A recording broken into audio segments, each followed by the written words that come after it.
Hello, in this video I want to show you how to fix the problem when you can't find any games on the Google Play Store on the Realme 11 Pro.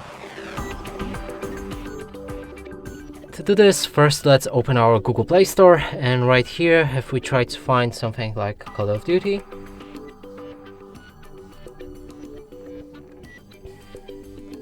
there's an icon for it, but when we click on it nothing happens.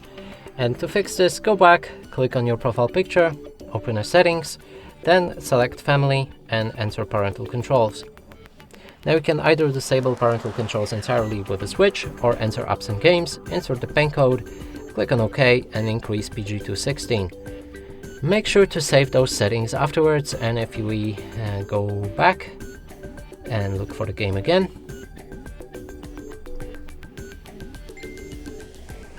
we can install or play whatever game we like. And that's it for this video. Hope you like it. Please consider subscribing to our channel, leave a like and a comment below.